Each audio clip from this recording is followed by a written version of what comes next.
Students, मैं रेणुका और हम क्लास 10th मैथ्स की एनसीईआरटी बुक की सीरीज कर रहे हैं। इस सीरीज में हम class 10th maths NCERT book का चैप्टर 4 क्वाड्रेटिक इक्वेशन डिस्कस कर रहे हैं।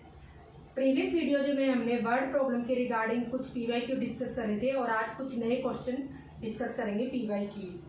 तो आज का हमारा फर्स्ट क्वेश्चन है यहाँ पर, a dealer sells an article in ₹75 and gain as much percent as cost price of article, then you have to find out the cost price of article। तो इसमें क्या, एक डीलर ने एक आर्टिकल बेचा है यहाँ पर और उसको उतने परसेंट ही गेन हुआ है जितने की कॉस्ट प्राइस है आर्टिकल की। गेन मीन्स प्रॉफिट हुआ है, तो उतने परसेंट ही प्रॉफिट हुआ है जितनी कॉस्ट प्राइस है आर्टिकल की। तो आपको कॉस्ट प्राइस निकालनी है उस आर्टिकल की, तो जो हमें निकालना होता है उसी हम एज्यूम कर लेते हैं। Let's assume cost price of article is equal to ₹X और हमें दे रखा है गेन कितने परसेंट है कॉस्ट प्राइस के बराबर, तो इट मीन्स गेन परसेंट हो जाएगा आपका x। Gain percent is equal to हमारा होता है gain upon cost price into 100। आप सभी ने ये 8th क्लास में पढ़ रखा होगा कि gain percent is equal to gain upon cost price into 100, otherwise यहाँ से देख लो। तो यहाँ पर हमें गेन परसेंट दे रखा है x, गेन अभी हमें पता नहीं, कॉस्ट प्राइस क्या है आर्टिकल की वो ₹X है और इंटू हम यहाँ पर कर देंगे 100। तो अब हम गेन की वैल्यू निकाल लेते हैं, तो हमारे पास गेन आ जाएगा, x को x से मल्टीप्लाई कर देंगे और ये 100 अपॉन में आ जाएगा, ये आपका आ गया यहाँ पर गेन। तो अब हम सभी को पता है कि सेलिंग प्राइस क्या होता है। अगर आपको प्रॉफिट हो रहा है, डीलर को इसमें क्या हो रहा था प्रॉफिट, तो selling price is equal to cost price plus gain. तो सेलिंग प्राइस को हम एसपी भी लिख सकते हैं, कॉस्ट प्राइस को सीपी लिखते हैं और गेन को हम गेन ही लिख देते हैं अदरवाइज। तो यहाँ पर आप देखोगे सेलिंग प्राइस आपकी क्या है, इधर ही लिख लो, यहाँ पर साइड में selling price is equal to ₹75 आपको दे रखी है। तो जब हम यहाँ पर लिखेंगे तो सेलिंग प्राइस आपकी ₹75 है, कॉस्ट प्राइस क्या है यहाँ पर आपकी x और गेन कितना है x² अपॉन 100। तो इसका जब एलसीएम लेंगे राइट साइड में तो आपका आ जाएगा 75 100 प्लस x² अपॉन में 100। यहाँ पर सारी की सारी वैल्यू जो है वो हमने यहाँ पर पुट कर दी। सेलिंग प्राइस हमारी ₹75 है, कॉस्ट प्राइस ₹X है और गेन आपका x² अपॉन 100 है, ये हमने निकाल रखा है। तो ये सारी की सारी वैल्यू पुट करने पर हमारे पास ये आ गया। अब 75 को 100 से क्रॉस मल्टीप्लाई कर देंगे तो उस केस में आपका हो जाएगा is equal to 75 100 is equal to 100, यहाँ पर आएगा x 100x प्लस x², ये हो जाएगा आपका। तो जब आप यहाँ पर ये करोगे तो x² प्लस 100x और 75 100 को जब आप राइट साइड ले जाओगे तो आपके पास हो जाएगा माइनस का 75 100 इज इक्वल टू 0। अब आप कहोगे कि मैम आपने तो कहा इसको राइट साइड लेके जा रहे हैं पर हम तो लेफ्ट साइड लिख रहे हैं। हम कह रहे हैं x² plus 100x minus 75 100 is equal to 0, या इस चीज़ को मैं ऐसे लिखूँ। मैंने क्या किया था, जो 75 100 है उसको राइट साइड लेके गई तो इसका साइन चेंज हो गया। जब भी आप किसी टर्म की साइड चेंज करोगे तो हमेशा साइन चेंज होगा। यहाँ 75 100 को लेफ्ट से राइट साइड लेके गए तो यहाँ पर माइनस का 75 100 आ गया। तो इसको आप ऐसे भी लिख सकते हो जैसा कि मैंने कहा 100x प्लस x², इसको राइट साइड लेके जाऊंगी तो माइनस का 75 100, या आप इधर की साइड लिख दो। मैं कह रही थी राइट साइड लेके जा रहे हैं, तो राइट साइड जब लेके जाओगे यहाँ पर तो 0 आ जाएगा लेफ्ट साइड में, 100x प्लस का x² माइनस का 75 100। तो एक ही बात है, अगर मैं कहती हूँ ये वैल्यू 0 के बराबर है, ये 0 के बराबर ये वैल्यू जो है, बात तो एक ही है। तो जब भी हम इक्वेशन को सॉल्व करते हैं तो सारी की सारी वैल्यू जो होती है वो लेफ्ट साइड रखते हैं और इक्वल टू 0 के बराबर लिखते हैं जब हम क्वाड्रेटिक इक्वेशन को सॉल्व करते हैं मोस्ट ऑफ द टाइम। तो इसीलिए मैंने क्या कहा, बात तो एक ही है दोनों। अगर इसको 0 के बराबर रख दूँ या ये वैल्यू 0 के बराबर हो, बात तो एक ही है। तो इसलिए मैंने इस टाइप से लिखा है, बिकॉज जब भी हम क्वाड्रेटिक इक्वेशन को सॉल्व करते हैं तो राइट साइड में मोस्ट ऑफ द टाइम्स हम 0 ही रखते हैं। तो यहाँ पर फर्दर इसको सॉल्व करेंगे तो आप यहाँ पर देखोगे आपकी कांस्टेंट टर्म है 75 100, तो आप देखोगे 75 100 का साइन हमारा नेगेटिव है। इट मीन्स आपको मिडल टर्म 100x को इस तरीके से 2 टर्म्स में स्प्लिट करना है कि उन 2 टर्म्स को जब आप यहाँ पर माइनस करो तो आपके पास प्लस का 100x आ जाए और मल्टीप्लाई करो तो फर्स्ट और लास्ट टर्म का मल्टीप्लीकेशन आ जाए यहाँ पर माइनस का 7500 एक्स स्क्वायर। तो यहाँ पर आपको क्वाड्रेटिक इक्वेशन के रूट्स निकालने आने चाहिए फैक्टराइजेशन मेथड से और क्वाड्रेटिक फॉर्मूला दोनों से। अगर किसी को नहीं आते तो प्रीवियस वीडियोज में हमने roots of quadratic equation discuss कर रखा है, वहां जाके देखें, उसके बाद वर्ड प्रॉब्लम डिस्कस करें। बिकॉज जब तक आपको रूट्स निकालने नहीं आएंगे क्वाड्रेटिक इक्वेशन फॉर्म करने का कोई भी बेनिफिट नहीं है। फिर भी हम यहाँ पर इस क्वेश्चन में फैक्टराइजेशन मेथड से क्वाड्रेटिक इक्वेशन के रूट्स निकाल रहे हैं और नेक्स्ट क्वेश्चन जब करेंगे इसमें क्वाड्रेटिक फॉर्मूला करेंगे। अगर आपको समझ आ रहा है तो अच्छी बात है, अदरवाइज आप प्रीवियस वीडियोज में रूट्स ऑफ क्वाड्रेटिक इक्वेशन वाली वीडियो देखना, वहाँ पे हमने डिटेल में यहाँ पर डिस्कस कर रखा है। तो यहाँ पर हम फैक्टराइजेशन में देखते हैं कि मिडल टर्म को इन टू टर्म्स में स्प्लिट करते हैं। जो कांस्टेंट टर्म के साथ साइन होता है उससे हमें पता चलता है कि मिडल टर्म को किन टू टर्म्स में स्प्लिट करके प्लस करना है या माइनस करना है।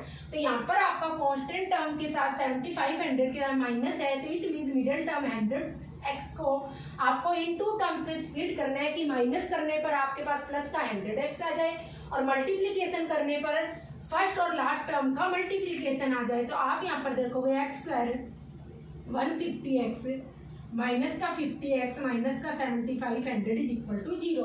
अब आप देखोगे यहाँ पर ये इक्वेशन बिल्कुल एज इट इज ऐसी ही है, कोई भी इसमें चेंज नहीं है।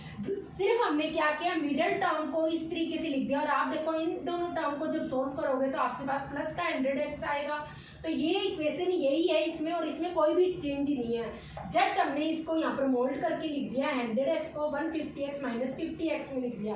तो यहाँ पर टू टर्म्स की पेयरिंग होती है। इन टू टर्म्स में से इन टू टर्म्स में से कुछ कॉमन लोगे और इन टू टर्म्स में से कुछ कॉमन लोगे। तो हम देखेंगे एक्स स्क्वायर प्लस 150x से आपका x कॉमन आएगा और अंदर रहेगा x प्लस 150। और ऐसे ही यहाँ पर इन टू टर्म से माइनस का 50 जब कॉमन लेंगे तो अंदर रहेगा x प्लस 150। कॉमन लेने का मतलब क्या आपका, जैसे कि इन टू टर्म्स में देखो मैंने कहा इन टू टर्म से मैंने माइनस का 50 कॉमन लिया, इट मीन्स जब इस टर्म से माइनस का 50 कॉमन लूंगी तो इट मीन्स माइनस 50x को माइनस 50 से डिवाइड करूंगी, ये कट गया और अंदर क्या रह गया प्लस का x, तो मैंने प्लस का x लिख दिया।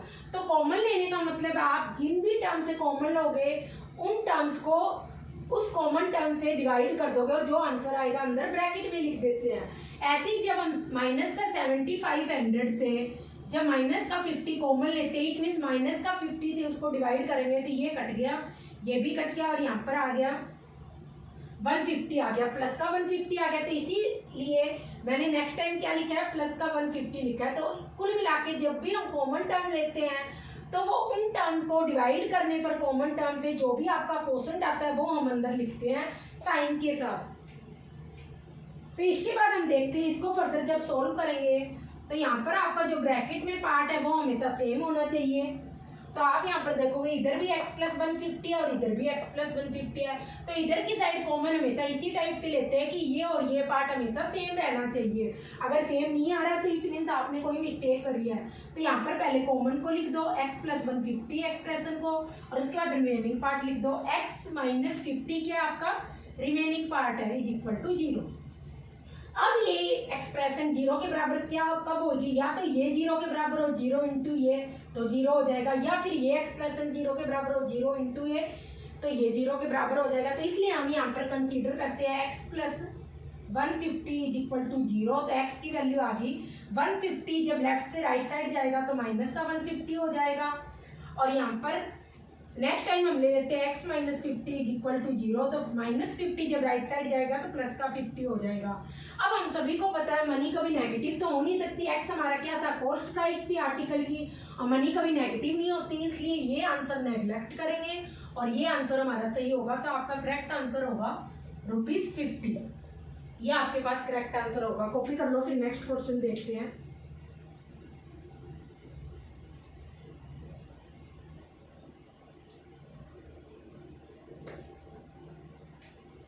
तो नेक्स्ट क्वेश्चन में आपको यहाँ पर कंसेक्यूटिव इवन नंबर्स की बात कर रही है।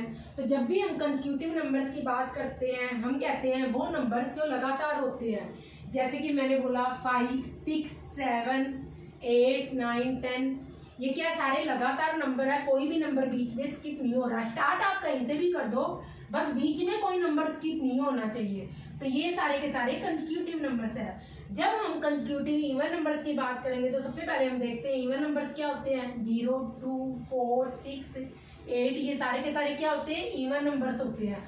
और जब हम कंसेक्यूटिव इवन नंबर्स की बात करेंगे, आप किसी भी इवन नंबर से स्टार्ट कर लो और लगातार आपको इवन नंबर्स ही लिखने हैं, बीच में कोई भी स्किप नहीं होना चाहिए। जैसे कि 8, 10, 12, 14 ये सारे के सारे क्या होंगे, कंसेक्यूटिव इवन नंबर्स होंगे। तो नेक्स्ट क्वेश्चन हमारा इसी टाइप का है।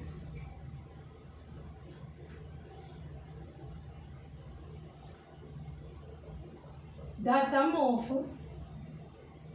Squares of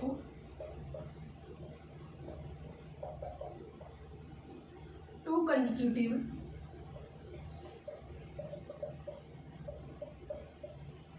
even numbers 452। तो आपको यहाँ पर फाइंड करने हैं नंबर्स।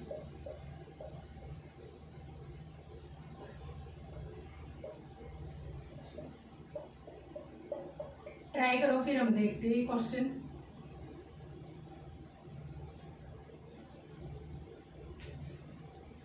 तो इस क्वेश्चन में आप देखोगे यहाँ पर कंसेक्यूटिव इवन नंबर्स की बात कर रहे हैं। तो जब भी हम कंसेक्यूटिव इवन नंबर्स की बात करेंगे,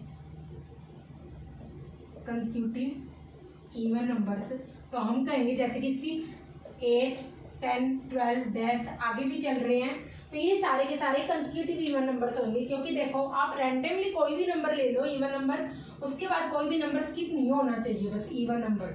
तो 6 के बाद 8 आता है, 8 के बाद 10 आता है, 10 के बाद 12 आता है और फर्दर सो ऑन। तो इसलिए इनको क्या बोलेंगे, कंसेक्यूटिव इवन नंबर्स, क्योंकि ये सारे इवन नंबर्स लगातार है, बीच में हम कोई भी इवन नंबर स्किप नहीं कर रहे। तो आप यहाँ पर देखोगे अगर हमने फर्स्ट इवन नंबर 6 लिया तो नेक्स्ट कंसेक्यूटिव इवन नंबर क्या होगा, 6 + 2 8। ऐसे ही अगर 8 के बाद नेक्स्ट कैसे आएगा, 8 + 2 10। तो हर बार 2 ऐड करने पे आ रहा है। तो ऐसे ही आपको यहाँ पर एज्यूम करने हैं, नंबर ही निकालने हैं। तो let's assume consecutive even number is equal to, एक नंबर अगर x हुआ तो दूसरा क्या होगा, x में 2 ऐड करेंगे, तभी आपको नेक्स्ट कंसेक्यूटिव इवन नंबर्स मिलेगा।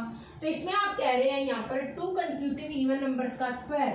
तो 2 कंसेक्यूटिव इवन नंबर्स आपके पास x और x + 2। तो जब x का स्क्वायर करोगे तो x स्क्वायर हो जाएगा, x + 2 का स्क्वायर करोगे तो क्या हो जाएगा, x + 2 होल स्क्वायर। और इन दोनों का सम की बात कर रहे हैं और सम हमें दे रखा है 452। जैसे जैसे आपको स्टेटमेंट दिया हो वैसे वैसे ही आपको हमेशा इक्वेशन फॉर्म करनी होती है। तो हमें क्या दे रखा था, कंसेक्यूटिव 2 कंसेक्यूटिव इवन नंबर के स्क्वायर्स का सम। तो हमने 2 कंसेक्यूटिव इवन नंबर्स का पहले स्क्वायर किया, फिर उनका सम कर लिया और सम हमें दे रखा है 452। तो इसको फर्दर सोल्व करेंगे तो आपके पास आ जाएगा x²। और एक आपको यहाँ पर ये आइडेंटिटी पता होना चाहिए, a + b whole square is equal to होता है a² + b² + 2ab। अगर किसी को एल्जेब्रिक आइडेंटिटी नहीं पता है तो प्रीवियस वीडियो जाके देखना, हमने सारी की सारी डिस्कस कर रखी है। ये आपको पता होनी चाहिए, बहुत सारे क्वेश्चंस में हम यूज करते हैं और कई चैप्टर्स में यूज करते हैं। तो अगर किसी को नहीं पता हो तो मैं यहाँ पर बता भी रही हूँ, साथ के साथ क्वेश्चन में जो यूज हो रही है। अदरवाइज हमने प्रीवियस वीडियो में भी डिस्कस कर रखी है सारी की सारी एल्जेब्रिक आइडेंटिटी। तो हम कहते हैं a + b का होल स्क्वायर, a और b यहाँ पर कुछ भी हो सकता है, कांस्टेंट भी और वेरिएबल्स भी। a + b का होल स्क्वायर होता है आपका a² + b² + 2ab। इस a + b के होल स्क्वायर को हम यहाँ पर x + 2 के होल स्क्वायर से कंपेयर करेंगे तो a आपका x हो जाएगा, b आपका 2 हो जाएगा। तो इस केस में जब आप इसको खोलोगे इसके कंपेयर करके तो क्या आ रहा है, a² it means x², b² it means 2 का स्क्वायर और 2ab आ जाएगा, 2 × 2x आपका 4x इज इक्वल टू 452। ये आपके पास आ जाएगा सारा का सारा। तो इसको फर्दर सोल्व करोगे तो x² + x² क्या हो जाएगा, 2x² और 2² यहाँ पर 4 प्लस का 4x और 452 जब राइट साइड से लेफ्ट साइड आएगा तो माइनस का 452 हो जाएगा इज इक्वल टू 0। तो ये 2x² और ये आ जाएगा प्लस का 4x और माइनस 452 प्लस का 4 क्या होगा, माइनस का 448 इज इक्वल टू 0। तो यहाँ पर आप 2 कॉमन ले लो, x² + 2x माइनस का 448 से जब 2 कॉमन लोगे तो क्या रहेगा, ये देखो माइनस 224 आपके पास ये कोसेंट आएगा। कॉमन लेने का मतलब है उन टर्म्स को उससे डिवाइड करना है और जो कोसेंट आएगा वो अंदर की साइड लिखना है उसी प्लेस पर जहाँ पर उस टर्म की बारी आती है। तो यहाँ पर -448 से जब 2 कॉमन लेंगे तो उसका क्या कोसेंट आएगा, माइनस का 224। तो हमने यही यहाँ पर लिख दिया। अब 0 को जब 2 से डिवाइड करेंगे, 0 को आप किसी भी नंबर से डिवाइड कर दो हमेशा 0 ही रहता है, तो इसलिए आपके पास इक्वेशन आ जाएगी 2x माइनस का 224 = 0। ये आपके पास यहाँ पर इक्वेशन आ गई। अब इसको हम क्वाड्रेटिक फॉर्मूला से सोल्व करेंगे और क्वाड्रेटिक फॉर्मूला होता है x = -b plus minus b² - 4ac/2a। ये आपके पास क्वाड्रेटिक फॉर्मूला होता है। तो एक बार आप ये क्वाड्रेटिक फॉर्मूला इट मीन्स आपको 2 क्वाड्रेटिक इक्वेशन के रूट्स हम निकाल रहे हैं, इट मीन्स आपको मैक्सिमम 2 रियल रूट्स मिल सकते हैं। तो इसीलिए हम -b एक बार -b प्लस लेके रूट b² - 4ac/2a करके रूट निकालेंगे और एक बार -b माइनस का रूट b² - 4ac/2a करके यहाँ पर सेकंड रूट निकालेंगे। तो यहाँ पर b आपका होगा इस क्वाड्रेटिक इक्वेशन में x का कोफिशिएंट, a होगा आपका इस क्वाड्रेटिक इक्वेशन में x² का कोफिशिएंट और c होगा आपका कांस्टेंट टर्म। तो आप यहाँ पर देखोगे b की वैल्यू आएगी, यहाँ पर क्या लेता है x के मल्टीपल में क्या कोफिशिएंट मीन्स जो मल्टीप्लीकेशन में x के मल्टीपल में क्या है 2, तो इट मीन्स आपका b की वैल्यू आ जाएगी, x का कोफिशिएंट क्या होगा 2, तो b की वैल्यू आ जाएगी 2। ऐसे ही आप देखोगे x² का कोफिशिएंट क्या है, इट मीन्स x² के मल्टीपल में क्या है, मल्टीप्लाई में क्या है, यहाँ पर 1 है, तो यहाँ पर क्या आ जाएगा 1। और ऐसे ही आपके पास कांस्टेंट टर्म है c = -224, तो x की वैल्यू आपके पास आ जाएगी माइनस सारी की सारी वैल्यू जिस फॉर्मूले में पुट कर दो, ये क्वाड्रेटिक फॉर्मूला था, माइनस b की वैल्यू है 2 प्लस माइनस b² 2² - 4 a है 1 और c है -224 और 2 × 1 आपके पास आ जाएगा, ये सारा का सारा आ जाएगा। तो हमने क्या किया, सारी की सारी वैल्यू जो है b की वैल्यू 2 है, a की वैल्यू 1 है और कांस्टेंट टर्म आपकी क्या है इस क्वाड्रेटिक इक्वेशन में माइनस का 224। हमेशा साइन के साथ लेनी है a b और c की वैल्यू, ये तो पॉजिटिव है इसलिए डायरेक्ट लिख दिया और c नेगेटिव है इसलिए नेगेटिव लिख दिया। अब यहाँ पर पुट करेंगे b की वैल्यू है माइनस का 2 हो जाएगा, माइनस b है ना, प्लस माइनस b² 2 का स्क्वायर माइनस 4a 1 है और c माइनस का 224 अपॉन में 2a 2 × 1 हो गया। तो इसको फर्दर जब आप सोल्व करोगे तो माइनस का 2 यहाँ पर भी आप देखोगे जब √4 आप बाहर निकालोगे तो आपके पास क्या रह जाएगा 2 बाहर आ जाएगा, क्योंकि 4 का स्क्वायर रूट होता है 2, तो 2 हमने बाहर निकाल लिया यहाँ पर कॉमन लेके इन दोनों टर्म्स में। जब यहाँ पर 4 कॉमन ले रहे हैं अंदर तो क्या रह जाएगा 1 और ये माइनस माइनस प्लस हो जाएगा और ये 224/2 हो जाएगा। तो यहाँ पर हम 2 कॉमन ले लेंगे, ये 2 कॉमन आ गया, अंदर क्या रहेगा माइनस का 1 प्लस माइनस 1 + 224 यहाँ पर 2 to 5 हो गया अपॉन में 2। तो ये 2 से 2 कट जाएगा यहाँ पर और आप देखोगे यहाँ पर हो जाएगा स्क्वायर रूट होता है 225 का 15, तो माइनस का 1 प्लस माइनस 15। तो यहाँ पर जब एक बार क्या करोगे रूट कैसे निकालोगे, -1 प्लस का 15, x = -1 प्लस का 15 और एक बार x = -1 माइनस का 15। तो आप यहाँ पर देखोगे यहाँ पे आपका रूट आ जाएगा 14। अगर एक इवन नंबर 14 है तो कंसेक्यूटिव इवन नंबर जो दूसरा होगा वो क्या होगा x + 2, 14 + 2 वो हो जाएगा 16। ये आपके पास 2 इवन नंबर्स मिलेंगे। बट अगर एक नंबर यहाँ पर माइनस का 16 है तो दूसरा कंसेक्यूटिव इवन नंबर क्या होगा -16 प्लस का 2 माइनस का 14। तो ये 2 आंसर हो जाएंगे।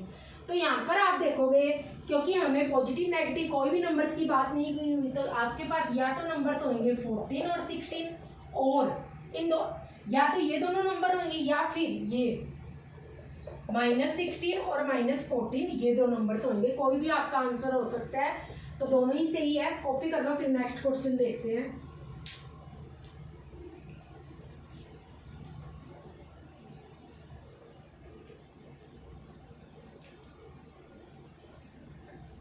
तो जो नेक्स्ट क्वेश्चन है यहाँ पर है फादर और सन की एज के रिगार्डिंग है। तो आपको जब भी एज के रिगार्डिंग क्वेश्चन करने हो आप हमेशा प्रेजेंट एज को पहले एज्यूम करोगे जो भी है, और जब पास्ट एज को करोगे तो ऑब्वियसली उसमें से कुछ ना कुछ घटा दोगे, और जब आप फ्यूचर एज देखोगे तो कुछ ना कुछ एडअप कर दोगे। अब जैसे कि फॉर एग्जांपल आपकी एज आज 14 ईयर्स है, अगर मैं 2 साल पहले क्या थी तो 14 माइनस 2 करोगे ना, पास्ट एज फाइंड कर रहे हो, तो उस केस में 12 ईयर्स आ जाएगी। और अगर मैं कहूँ 2 साल बाद आपकी एज क्या होगी, इट मीन्स आप अपनी फ्यूचर एज देख रहे हो, तो उस केस में क्या हो जाएगा 14 + 2 16 हो जाएंगे। तो इस तरीके से हम एज निकालते हैं, और आपको हमेशा कंसीडर हमेशा प्रेजेंट एज ही करनी है, प्रेजेंट एज को ही ज्यूम करना है, पास्ट में माइनस कर देना। तो नेक्स्ट क्वेश्चन है यहाँ पर आपका the sum of ages of a father and his son is 45 years. 5 years ago, 5 साल पहले की यहाँ बात कर रहे हैं, the product of their age is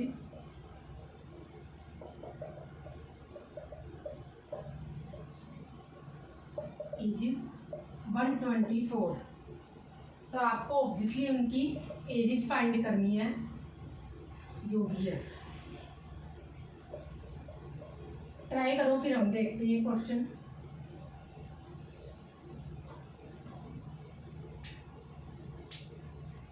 तो इसमें आप देखोगे आपको दे रखा है फादर और सन की एज, प्रेजेंट एज का सम दे रखा है यहाँ पर 45 ईयर्स। तो आप यहाँ पर देखोगे एज्यूम कर लोगे, लेट्स एज्यूम, जो छोटा होता है पहले इससे एज्यूम करते हैं। तो यहाँ पर तो दोनों ही कोई पता नहीं है छोटा बड़ा कौन है, तो हम मान लेते हैं प्रेजेंट एज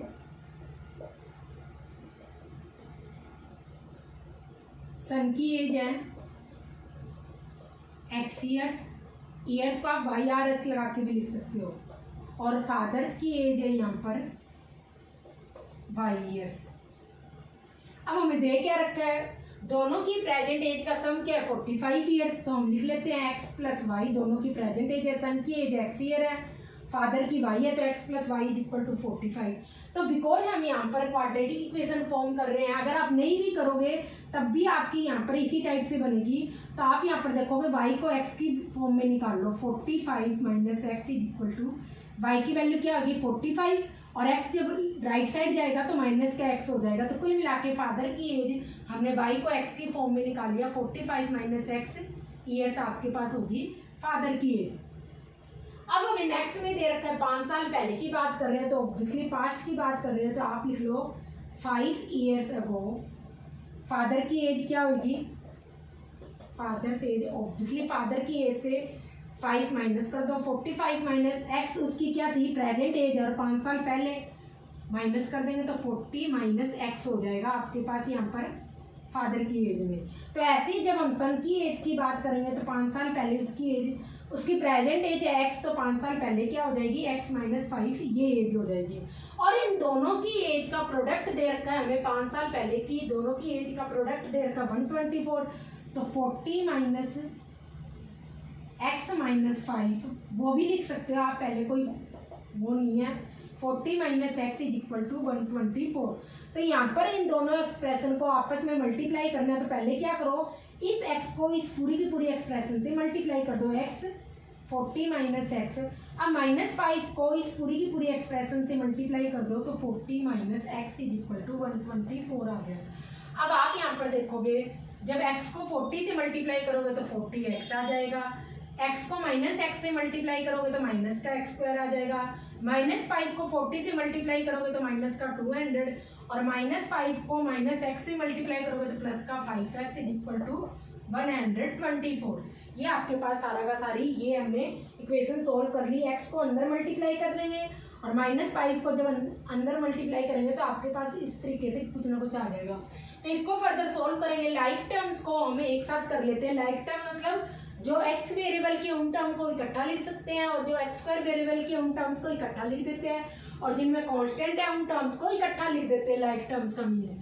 तो यहाँ पर आप देखोगे माइनस का x² ये सिर्फ यही है, 40x और प्लस का 5x हो जाएगा 45x, माइनस का 200 124, जब लेफ्ट साइड आएगा तो माइनस का 124 हो जाएगा, और ये हो जाएगा माइनस का x² प्लस का 45x और ये हो गया माइनस का 324 इज इक्वल टू 0। अब आप क्या करा करो, मोस्ट ऑफ द टाइम्स हमेशा एक्स स्क्वायर को पॉजिटिव रखा करो, इसलिए माइनस कॉमन ले लेते हैं एक्स स्क्वायर। ये क्या हो गया, नेगेटिव था तो पॉजिटिव हो गया माइनस कॉमन लेने पर, ये पॉजिटिव है तो नेगेटिव हो जाएगा। जब भी माइनस कॉमन लोगे तो साइन सारे टर्म्स का चेंज हो जाएगा, ये नेगेटिव है तो पॉजिटिव हो जाएगा, ये पॉजिटिव है तो नेगेटिव हो जाएगा, और ये माइनस का है तो ये प्लस का 324 इज इक्वल टू 0। जब 0 को -1 से डिवाइड करोगे तो ऑब्वियसली 0 ही आएगा, तो इसको आप ऐसे ही लिख दो 45x plus 324 is equal to 0। तो अब आप देखोगे कांस्टेंट टर्म 324 यहाँ पर इसके साथ प्लस का साइन है, it mean middle term -45x को आपको इस तरीके से टू टर्म्स में स्प्लिट करना है कि उन टू टर्म्स को जब आप ऐड करोगे तो आपके पास माइनस का 45x आएगा, और जब आप उन टू टर्म्स को मल्टीप्लाई करोगे तो आपके पास लास्ट और फर्स्ट टर्म का मल्टीप्लीकेशन आएगा 324x²। अगर आपके माइंड में क्लिक होता है आंसर तो ठीक है, अदरवाइज आप क्वाड्रेटिक फॉर्मूला से भी निकाल सकते हो। तो यहाँ पर आप देखोगे 36 और 9 आई थिंक होगा, इनको जब ऐड करोगे तब तो माइनस का 45 ही आएगा, और इनको जब मल्टीप्लाई करोगे तो ये हो जाएगा, यही आएगा 324। तो इट मीन्स माइनस का 36x माइनस का 9x प्लस का 324 इज इक्वल टू 0। अब इन टू टर्म्स में कॉमन क्या आ रहा है x, तो x माइनस 36, इन टू टर्म्स में कॉमन क्या आएगा माइनस का 9x। 324 को जब 9 से डिवाइड करोगे माइनस के 9 से तो ये आ जाएगा यहाँ पर माइनस का 3 और ये 36 ही आएगा इज इक्वल टू 0।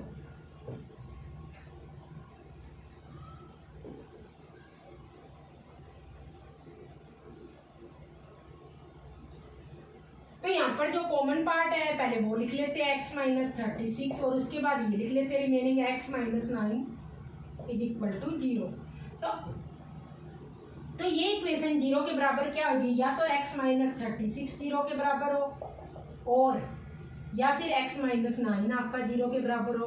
तो इस केस में 36 जब उधर जाएगा माइनस का तो पॉजिटिव 36 हो जाएगा, और इस केस में 9 जब उधर जाएगा तो पॉजिटिव 9 हो जाएगा।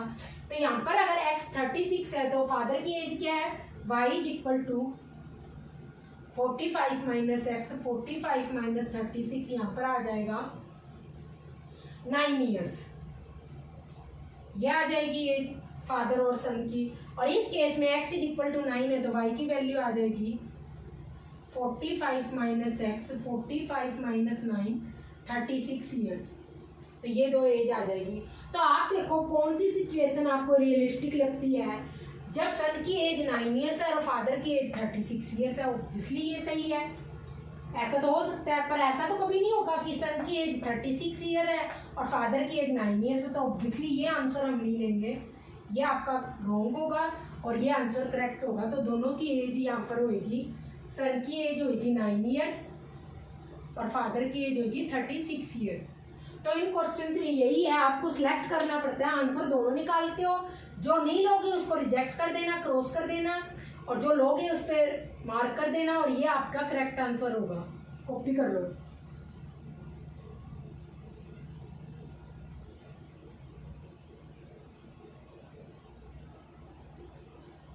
तो नेक्स्ट क्वेश्चन में हम यहाँ पर देखते हैं 2 नंबर्स का डिफरेंस दे रखा है और उन नंबर्स के रेसिप्रोकल का भी डिफरेंस दे रखा है। तो जब भी हम रेसिप्रोकल की बात करते हैं, हम रेसिप्रोकल बोल दो या फिर मल्टीप्लिकेटिव इनवर्स बोल दो, एक ही बात है। तो जब मैं कहूँगी रेसिप्रोकल 2 का रेसिप्रोकल क्या होगा, उसका जस्ट रिवर्स लिख देंगे, उल्टा लिख देंगे 1/2। ऐसे ही अगर 3/2 का रेसिप्रोकल बोलूँगी तो वो क्या होगा, उसका उल्टा 2/3। तो आप मल्टीप्लिकेटिव इनवर्स बोलो या रेसिप्रोकल बोलो, एक ही बात है। नंबर सिस्टम में ये सारी चीज़ें हमने या पॉलिनोमियल में हमने डिस्कस कर रखी है, अगर किसी को नहीं पता हो तो वहाँ पे जाके देख लेना। तो नेक्स्ट क्वेश्चन आपका इसी तरीके से है, क्वेश्चन लिखो आप, the difference of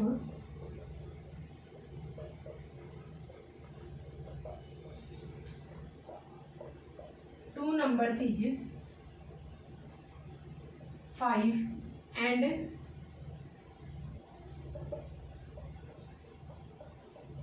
difference of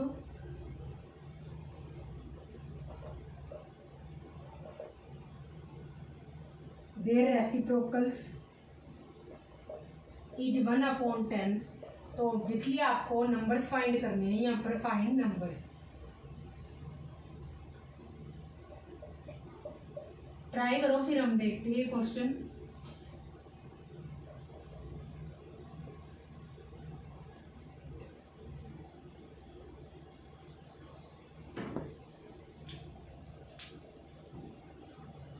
तो यहाँ पर आप देखोगे हमें 2 नंबर का डिफरेंस दे रखा और ये नंबर्स निकालने, तो फर्स्ट ये आप नंबर ही एज्यूम कर लो।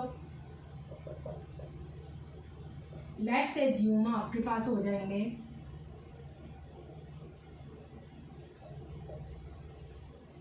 Numbers are is equal to X और वाई। अब मैं मान लेती हूँ एक्स वाई से बड़ा है, तो उस केस में दोनों नंबर का जो डिफरेंस है वो पॉजिटिव है। It means X minus Y आपको दे रखा है 5। अब मैं वाई को एक्स की फॉर्म में लिखूंगी, तो इसलिए क्या करूंगी, वाई को राइट साइड ले जाऊंगी और 5 को लेफ्ट साइड लाऊंगी। जब 5 को यहाँ पर लेफ्ट साइड लाऊंगी तो आपका यहाँ पर 5 क्या हो जाएगा, माइनस का, और -5 को जब राइट साइड लेके जाऊंगी तो ये पॉजिटिव हो जाएगा। इट मीन्स आपके पास 2 नंबर्स के आगे x और x माइनस 5, ये भी कह सकते हो। तो ये आपके पास सेकंड नंबर है। अब इन दोनों नंबर का रेसिप्रोकल का यहाँ पर डिफरेंस दे रखा है 1/10। तो एक चीज देखो आप यहाँ पर 1/x minus 5 minus 1/x is equal to 1/10। अब हमने ऐसे क्यों लिखा, 1/5 माइनस 1/10 है। अब एक चीज देखो, ये न्यूमरेटर होता है और ये डिनोमिनेटर होता है अगर हम फ्रैक्शन की बात करें तो ये हम बात कर रहे हैं नीचे क्या है, ये छोटी वैल्यू है, तो इस केस में 1/5 आपका क्या आएगा, 0.2 बड़ा आएगा। और अगर नीचे बड़ी वैल्यू है और ये चीज सेम है तो उस केस में ये चीज छोटी आएगी। इसका आंसर क्या आएगा, 0.1। तो आप देख रहे हो ये वैल्यू क्या है, 1/5 बड़ी होगी 1/10 से, बिकॉज अगर डिनोमिनेटर में छोटी वैल्यू दे रखी है तो वो पूरी की पूरी टर्म बड़ी होगी, और डिनोमिनेटर में अगर बड़ी वैल्यू दे रखी है तो वो पूरी की पूरी टर्म छोटी होगी। तो इसीलिए हमने देखा यहाँ पर x से x क्या है, बड़ा है x माइनस 5 से, तो इसलिए ये टर्म क्या होगी, बड़ी, ये छोटी होगी। और इन दोनों के रेसिप्रोकल का जो यहाँ पर 2 नंबर है x और x माइनस 5 के रेसिप्रोकल का डिफरेंस हमें क्या दे रखा है, पॉजिटिव। तो इसलिए आप इन दोनों नंबर्स को इस तरीके से लिखोगे, ये पहले बड़ी वैल्यू लिखोगे बाद में छोटी वैल्यू लिखोगे। तो यहाँ पर बिकॉज x से कुछ ना कुछ माइनस हो रहा है, ऑब्वियसली ये छोटी वैल्यू और ये पूरी की पूरी टर्म क्या आएगी, अगर ये छोटी है तो इट मीन्स ये पूरी की पूरी टर्म बड़ी आएगी, और ये टर्म बड़ी है, ये वैल्यू बड़ी है, तो इट मीन्स 1/x आपका छोटा आएगा। तो इट मीन्स बड़े में से छोटे को घटाओगे तो आपके पास पॉजिटिव ही यहाँ पर आंसर आएगा। इसलिए हम पहले लिखेंगे 1/x माइनस 5, फिर माइनस का 1/x। तो अब इन दोनों का डिनोमिनेटर में जब एलसीएम लोगे आप लिखोगे x माइनस 5, आपके पास एलसीएम आ जाएगा। तो आप यहाँ पर देखोगे इस पूरी एक्सप्रेशन को जब x माइनस 5 से डिवाइड करोगे तो आपके पास आ जाएगा x इंटू 1, x ही रहेगा। और ऐसे ही जब आप इस पूरी एक्सप्रेशन को x माइनस 5 को x से डिवाइड करोगे तो आपके पास आएगा x माइनस 5, ये लिख दिया हमने, इज इक्वल टू 1/10। तो इसको फर्दर सोल्व करेंगे तो x minus x/5 x minus 5 is equal to 1/10 आ रहा। आपके पास x से x कट गया और 5 को यहाँ पर क्रॉस मल्टीप्लाई कर देंगे, इस एक्सप्रेशन को इससे और इस एक्सप्रेशन को इससे मल्टीप्लाई कर देंगे। तो 5 को 10 से मल्टीप्लाई करेंगे तो 50, और 1 को x माइनस 5 से मल्टीप्लाई करेंगे तो आपके पास आ जाएगा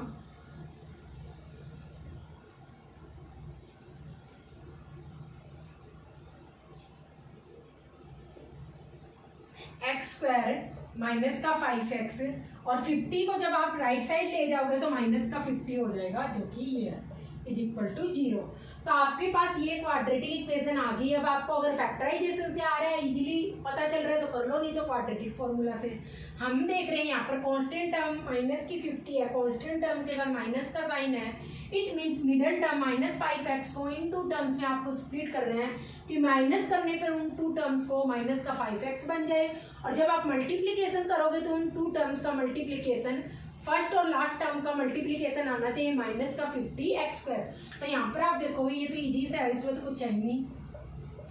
माइनस के 10x और प्लस का 5x करोगे तो माइनस का 5x आएगा, और मल्टीप्लीकेशन करोगे तो यही आएगा माइनस का 50x²। तो इन 2 टर्म्स में जब कॉमन आप देखोगे x कॉमन आ रहा है, अंदर रह रहा है x माइनस 10, और इन 2 टर्म्स में 5 कॉमन आ रहा है और अंदर रह रहा है x minus 10 is equal to 0। तो पहले कॉमन पार्ट लिख लो, x माइनस 10 आपका कॉमन होगा, रिमेनिंग पार्ट क्या है x plus 5 is equal to 0। तो यहाँ पर आप देखोगे एक बार x माइनस 10 को 0 रखोगे तो उस केस में आपका x माइनस 10 उधर जाके पॉजिटिव हो जाएगा, और इस केस में x प्लस 5 को जब 0 के बराबर रखोगे तो उधर जाके ये माइनस का 5 हो जाएगा। तो यहाँ पर आपके पास नेक्स्ट नंबर क्या था, x माइनस 5, वाई की वैल्यू क्या थी x माइनस 5।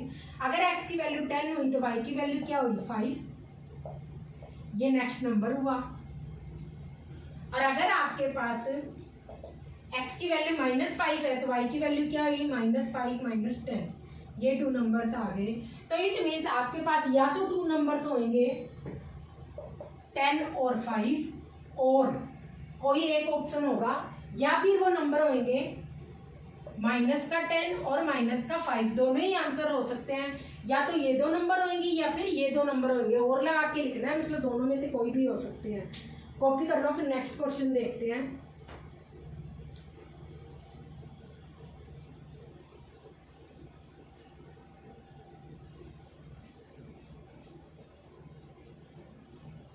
तो जो नेक्स्ट क्वेश्चन है आपकी कॉटेज इंडस्ट्री के रिगार्डिंग है, टॉयज प्रोड्यूस करने का।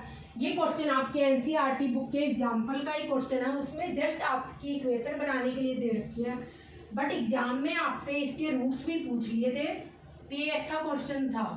तो आपको आपकी एनसीईआरटी बुक के सारे एग्जाम्पल और सारी की सारी बैक एक्सरसाइज के स्टेटमेंट बेस्ड क्वेश्चन करने हैं, क्योंकि उन्हीं से एग्जाम में आप देखोगे मोस्ट ऑफ द क्वेश्चन तो हम ही डिस्कस कर चुके हैं।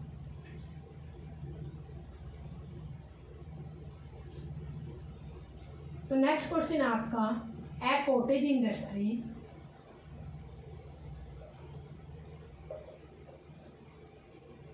Produces A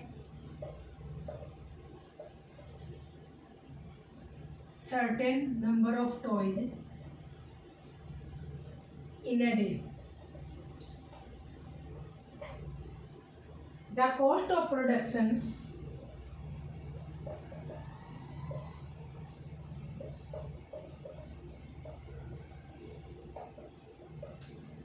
of each toy was found to be 55 minus, मतलब 55 से माइनस करना है, कॉस्ट मिल जाएगी ईच टॉय की। The number of toys produced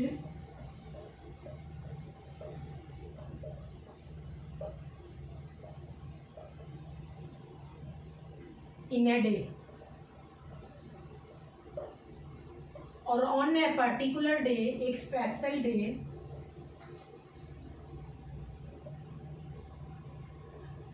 total cost of production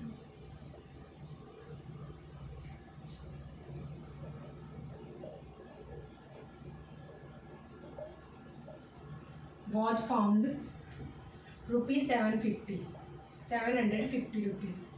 तो आपको फाइंड करना है, फाइंड टॉयज प्रोड्यूस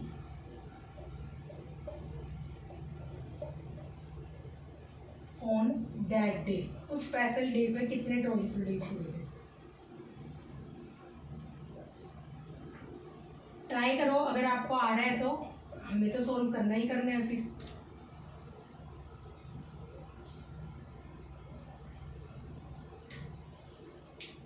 तो यहाँ पर आप देखोगे कॉटेज इंडस्ट्री प्रोड्यूस कर रही है, तो टॉयज प्रोड्यूस कर रही है। यहाँ पर आपको टॉयज प्रोड्यूस एक दिन में कितने हैं वो निकालने हैं, तो वही हम एज्यूम कर लेते हैं। Let's assume toys produced on that day, मतलब एक दिन में टॉयज प्रोड्यूस होते हैं, वो हमने मान लिए x।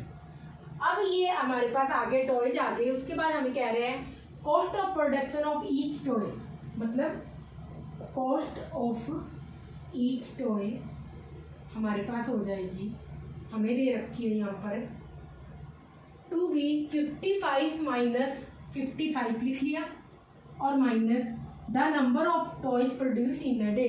तो एक दिन में कितने टॉयज प्रोड्यूस हो रहे हैं x, तो 55 माइनस x हो जाएगा, क्योंकि दे रखा है हमें कॉस्ट क्या है एक टॉय की 55 minus the number of toys produce in a day, तो number of toys produce in a day हमारे एक्स थे, तो 55 माइनस एक्स कर लिया।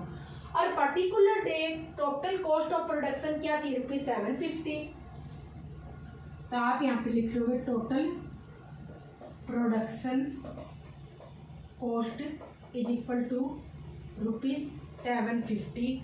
और वैसे क्या होगी, यही चीज़ यहाँ पर हमें क्या दे रखी है, total production cost is equal to, अगर मैं कहूँ एक टॉय की कॉस्ट है 55 माइनस एक्स और टोटल टॉय जो उस दिन एक्स प्रोड्यूस हुए, तो टोटल कॉस्ट कितनी आ जाएगी, क्योंकि एक टॉय की कॉस्ट है 55 माइनस एक्स और टोटल टॉय जो उस दिन एक्स प्रोड्यूस हुए, तो टोटल कॉस्ट आ जाएगी एक्स 55 माइनस एक्स, ये हो जाएगी।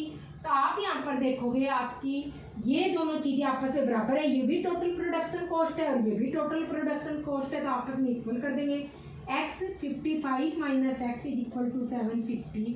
और आप यहाँ पर देखोगे एक्स को अंदर मल्टीप्लाई करोगे तो 55 एक्स को माइनस एक्स से माइनस का एक्स स्क्वायर 750 आ रहा है आपके पास। अब एक्स स्क्वायर को मैंने क्या कहा, हमेशा आपको पॉजिटिव ही रखना है, तो एक्स स्क्वायर जब राइट साइड लेके जाओगे तो प्लस का हो जाएगा। 55x को जब राइट साइड लेके जाओगे तो माइनस का 55x हो जाएगा और ये हो जाएगा प्लस का 750, ये तो उधर ही है, इक्वल टू 0।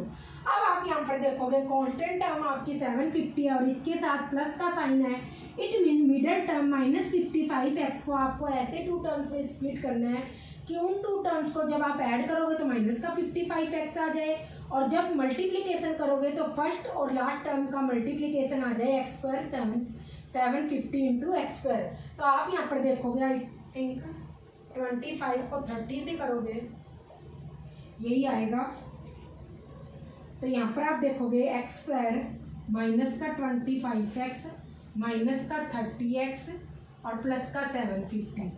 तो आप अगर इन टू टर्म्स को अगर आप प्लस करोगे तो क्या आ रहा है, माइनस का 55x और इन टू टर्म्स को जब आप मल्टीप्लाई करोगे तो आपके पास क्या आ रहा है 750x2, यही आएगा। तो इनमें फर्दर आप देखोगे यहाँ पर फर्स्ट टू टर्म्स में x कॉमन ले लोगे तो इन टू टर्म्स से जब x कॉमन लोगे तो आपके पास आएगा x माइनस 25 और इन टू टर्म से आप देखोगे यहाँ पर 30 कॉमन लोगे माइनस का 30 तो आपके पास यहाँ पर आएगा x माइनस का 25 इज इक्वल टू 0, ये आ जाएगा। तो इन टू टर्म से जब आप x कॉमन लोगे तो अंदर क्या रह जाएगा x माइनस 25 और इन टू टर्म से जब माइनस का 30 कॉमन लोगे तो यहाँ पर तो x कॉमन रह जाएगा और यहाँ पर देखो 3 2 जा 6 और 3 5 जा 15, माइनस का 25 यहाँ पर अंदर आ जाएगा और आपके पास यहाँ पर ये दोनों पार्ट सेम है तो इसको एक बार लिख लो और रिमेनिंग पार्ट x माइनस 30 है तो x minus 30 is equal to 0। अब आपके पास या तो x माइनस 25 0 होगा या x minus 30 is equal to 0 होगा। इस केस में आपको उस दिन टॉयज प्रोड्यूस मिलेंगे 25 और इस केस में आपको उस दिन टॉयज प्रोड्यूस मिलेंगे 30, कोई भी एक कंडीशन हो सकती है। तो आप यहाँ पर लिखोगे 25 और 30, कोई भी एक आंसर हो सकता है, या तो उस दिन टॉयज प्रोड्यूस हुए थे 25 या फिर उस दिन टॉयज प्रोड्यूस हुए थे 30, कोई भी आंसर हो सकता है। और अगर आपसे कॉस्ट भी पूछ ले इस टॉय की तो आप यहाँ पर 55 में से माइनस करोगे तो यहाँ पर अलग वैल्यू आएगी, यहाँ पर अलग वैल्यू आएगी, वो भी निकाल सकते हो, कॉपी कर लो। फिर नेक्स्ट क्वेश्चन देखते हैं।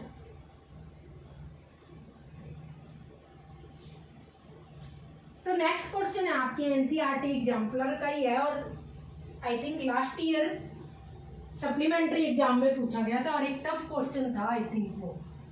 तो ऐसा नहीं है, आपके एनसीईआरटी एग्जाम्पलर में बहुत अच्छे अच्छे क्वेश्चन है, अगर आप वहां से भी सॉल्व करोगे तो आपका कंप्लीट, आपको कोई भी अदर रेफरेंस बुक की नीड नहीं है।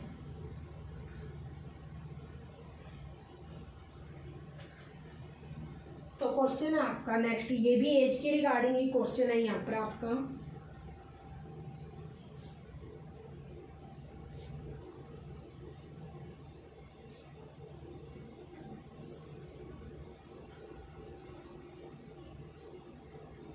At present, Saurav's age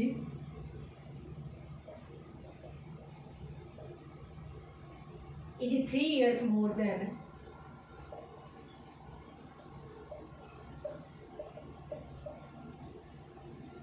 the square of his son, square of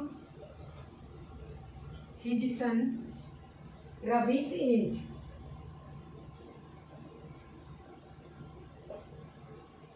when Ravi grows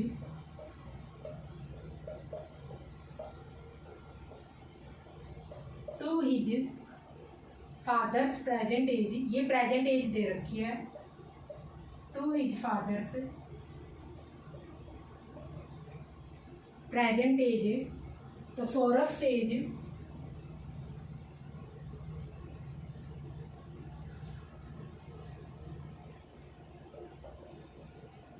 सौरभ's as would be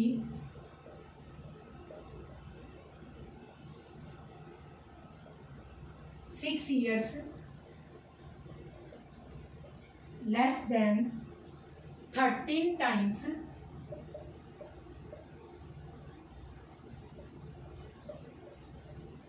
present age of Ravi.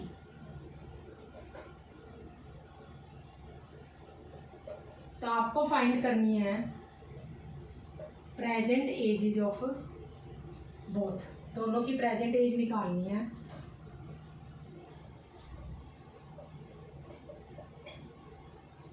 Try करो, फिर हम देखते हैं क्वेश्चन।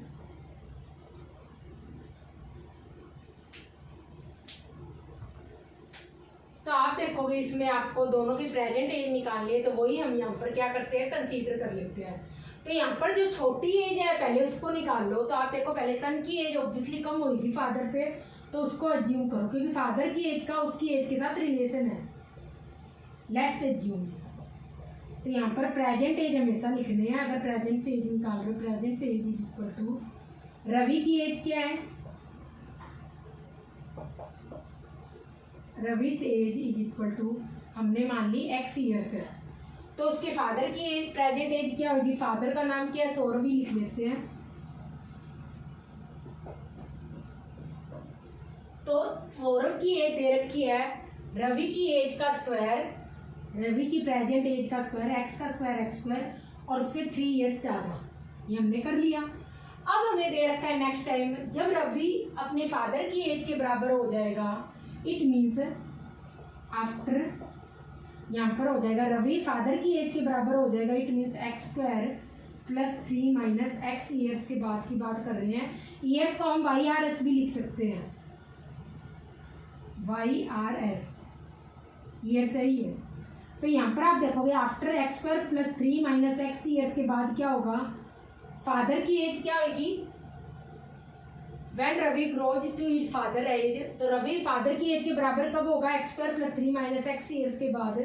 सौरभ की एज हो जाएगी would be 6 years less than.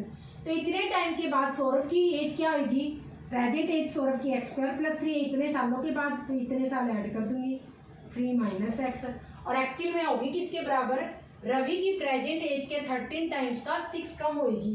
तो रवि की प्रेजेंट एज क्या है यहाँ पर x और उसका 13 टाइम 13x और उससे 6 कम होगी। तो ये ऑलरेडी 6 कम है, इसको भी 6 कम कर दोगे। जो कम जिस साइड कम होता है ना उसके अपोजिट साइड कम कर देते हैं, या जिस साइड ज़्यादा होता है तो उसके अपोजिट साइड ऐड कर देते हैं। ये ऑलरेडी कम थी, ये फादर की एज है, तो इसलिए यहाँ पर क्या करनी पड़ेगी, इस एक्सप्रेशन को इसके इक्वल करने के लिए इसमें से 6 कम कर दिया। अब आप सब सोच रहे हो मैंने ये चीज़ कैसे लिख दी, ये यहाँ पर ट्रिकी चीज़ थी जो बच्चों को आई नहीं। तो ये ऐसे देखो, यहाँ पर जैसे हम मान लेते हैं रवि की हम प्रेजेंट एज मान रहे हैं, ये प्रेजेंट है, प्रेजेंट एज। तो रवि की प्रेजेंट एज जैसे मैंने मान ली 10 ईयर्स है, 10 तो ज़्यादा हो जाएगा, 6 ईयर्स मान लो आप, यहाँ पर 6 ईयर्स है। तो उसके फादर की प्रेजेंट एज क्या होगी, 6 स्क्वायर प्लस 3 39 ईयर्स हो जाएगी। ठीक है। अब मैं कहूंगी जब रवि क्या हो जाए, फादर की एज के बराबर हो जाए, इट मीन 39 ईयर्स का हो जाए, तो कितने साल बाद होगा, जो फादर की एज है उसमें से इसको घटा दूंगी, 39 माइनस 6 ईयर्स के बाद की बात कर रही हूँ मैं। तो यहाँ पर भी तो मैंने यही किया, मैंने कहा जब रवि फादर की एज के बराबर हो जाए, एक्स स्क्वायर प्लस 3 ईयर्स का हो जाए, इट मीन कितने सालों बाद होगा, X square plus 3 minus x. जैसे मैंने यहाँ किया, फादर की 39 से क्या कर रहे, रवि की एज को घटा दिए, तो इतने सालों बाद रवि क्या हो जाएगा, फादर की एज के बराबर हो जाएगा। तो यही तो मैंने यहाँ किया, इतने सालों बाद की बात कर रही हूँ, x square plus 3 minus X years, तो यही यहाँ पर था। और आप देखोगे इट मीन्स यहाँ पर, तो जब आप यहाँ पर देखोगे 39 माइनस 6 33 ईयर्स के बाद ऑब्वियसली रवि किसके बराबर हो जाएगा, अपने फादर की एज के बराबर हो जाएगा। तो वही चीज मैंने यहाँ पर एग्जैक्टली करी है। इसी चीज को आप इस चीज से कनेक्ट करके देखो तो आपको अपने आप समझ आ जाएगा। इसमें कह रहे हैं रवि फादर की एज के जब बराबर हो जाए तो कितने सालों बाद होगा, फादर की एज से रवि की एज को माइनस करके इतने सालों बाद। तो यहाँ पर भी तो हम क्या कर रहे हैं, फादर की एज एक्स स्क्वायर प्लस 3 से जब रवि की प्रेजेंट एज को माइनस करेंगे तो इतने सालों बाद रवि क्या हो जाएगा, फादर की एज के बराबर हो जाएगा। तो इतने सालों बाद फादर की एज भी कितनी हो जाएगी, फादर की प्रेजेंट एज इतनी है और इस एज में इतने साल और जोड़ देंगे तो ये फादर की फ्यूचर एज आ गई। और हमें दे रखे है फादर की जो फ्यूचर एज है वो रवि की प्रेजेंट एज का 13 टाइम्स से 6 कम है। तो यहाँ पर क्या कर लिया, रवि की प्रेजेंट एज का 13 टाइम्स और इसको भी 6 कम कर लिया बिकॉज ये ऑलरेडी 6 कम था। तो ये सारा का सारा क्वेश्चन है। तो अब इसको सॉल्व करेंगे तो एक्स स्क्वायर 2x² हो गया, ये माइनस का x 3 + 3 6, 13x इधर आएगा तो माइनस का 13x, माइनस का 6 इधर आएगा तो प्लस का 6।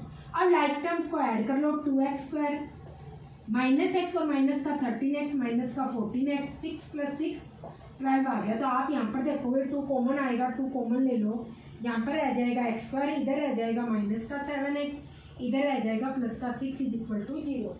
जब 0 को 2 से डिवाइड करोगे तो ऑब्वियसली आपका आंसर क्या रहेगा, 0 ही रहेगा। 0 को आप किसी भी नंबर से डिवाइड कर दो हमेशा 0 ही रहेगा। तो x² माइनस का 7x प्लस का 6 = 0। यही इक्वेशन हमने यहाँ रख दिया और इस 2 को 0 से डिवाइड कर दिया तो 0 ही आ गया। अब ये हो गया। अब यहाँ पर आप देखोगे कांस्टेंट टर्म आपकी 6 के साथ प्लस का साइन है, इट मीन्स आपको -7x को इन 2 टर्म्स में स्प्लिट करना है कि उन 2 टर्म्स को जब ऐड करोगे तो आपके पास माइनस का 7x आ जाए और मल्टीप्लाई करोगे तो उन 2 टर्म्स को फर्स्ट और लास्ट टर्म का मल्टीप्लीकेशन आना चाहिए x² 6।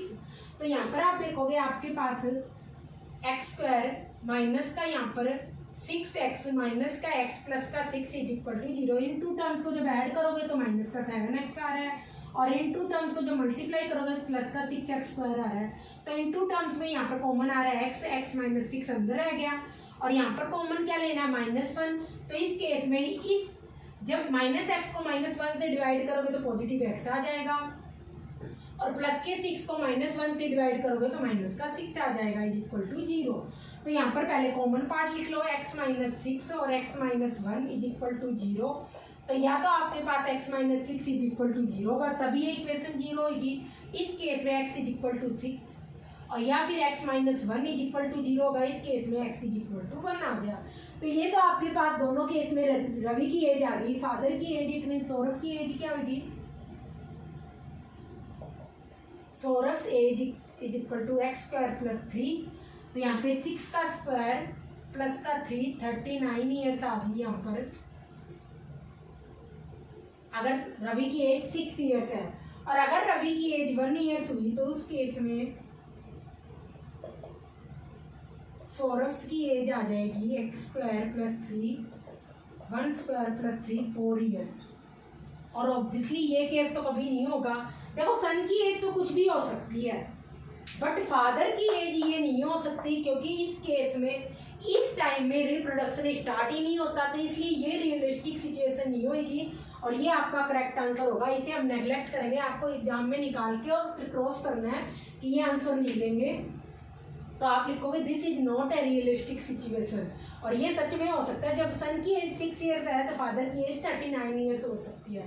तो यहाँ पे 6 ईयर्स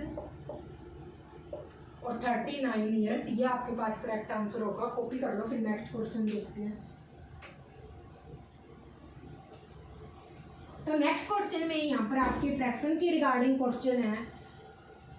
तो फ्रैक्शन हम क्या कहते हैं, किसी पार्ट का किसी होल का पार्ट होता है तो इसलिए फ्रैक्शन हमेशा क्या होती है, पॉजिटिव ही लेंगे।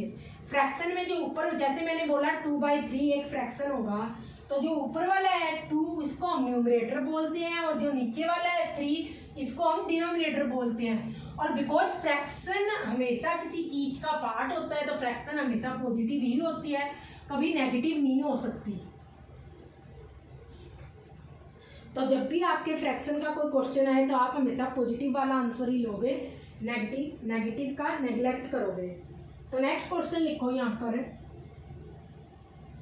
The denominator of a fraction is 2 more than numerator।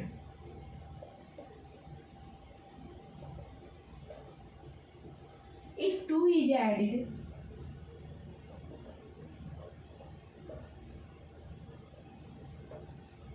to both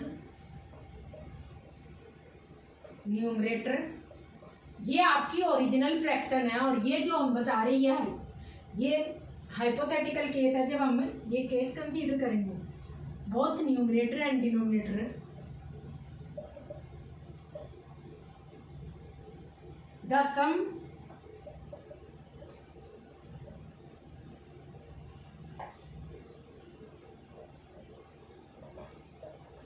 original and new fraction is 46/35। तो ऑब्वियसली आपको यहाँ पर फ्रैक्शन फाइंड करनी है।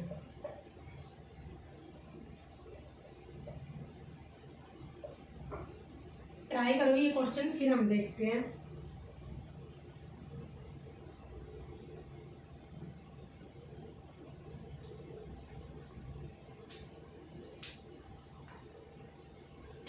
तो यहाँ पे आप देखोगे, आपसे यहाँ पर पूछा था denominator of a fraction is 2 more than numerator. तो सबसे पहले हम देखते हैं कि फ्रैक्शन क्या होती है। फ्रैक्शन हमेशा पॉजिटिव होती है क्योंकि किसी होल का पार्ट होती है। जैसे मैंने कह दिया एक रोटी को 5 पार्ट्स में डिवाइड कर दिया तो इसका हर एक पार्ट क्या होगा, 1/5 होगा। तो बिकॉज फ्रैक्शन क्या है, किसी चीज का पार्ट है तो हमेशा पॉजिटिव होगी। जैसे मैंने लिखा 2/3, तो ये वाला जो ऊपर वाला पार्ट है इसे हम न्यूमरेटर बोलते हैं और ये जो नीचे वाला पार्ट है इसे हम डिनोमिनेटर बोलते हैं।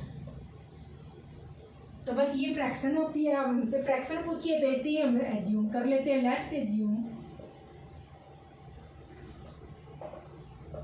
Original fraction is equal to x.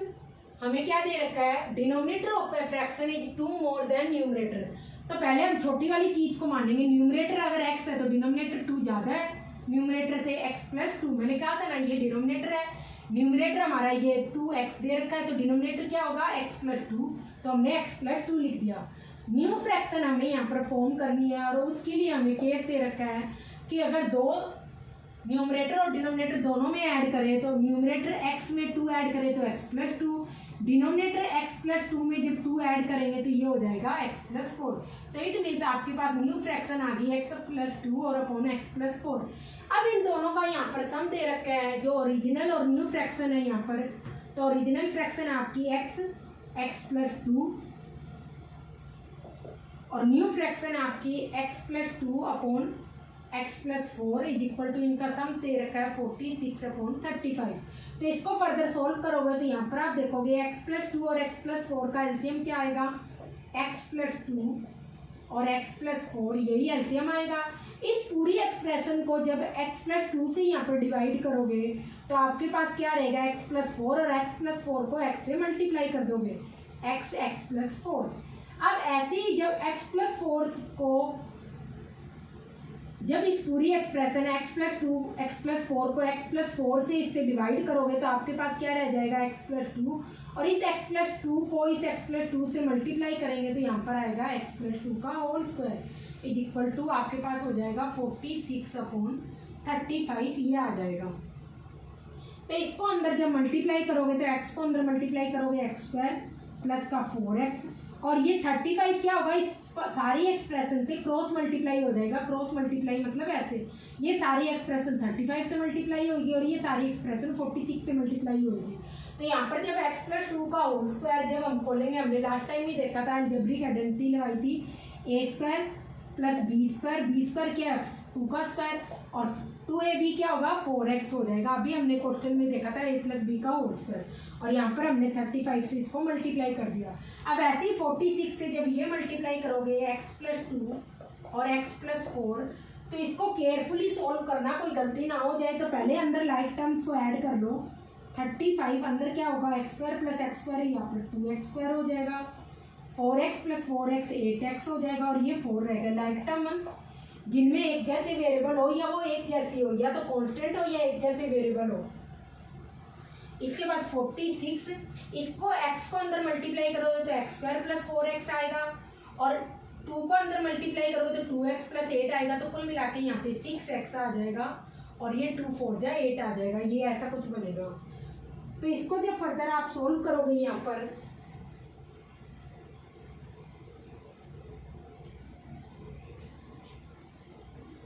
तो यहाँ पर आप देखोगे अब ये अंदर सारा का सारा मल्टीप्लाई कर लो।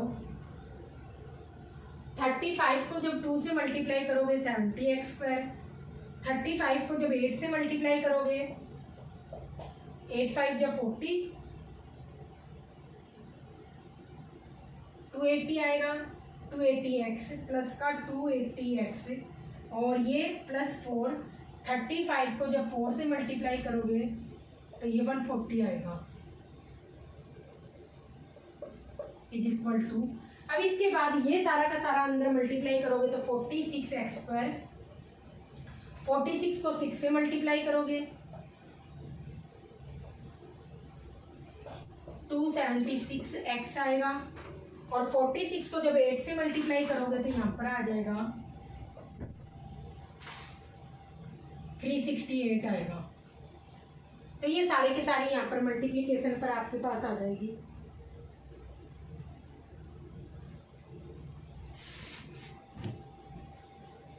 तो पहले ये सारा कॉपी कर लो, फिर हम फर्दर देखते हैं क्वेश्चन को।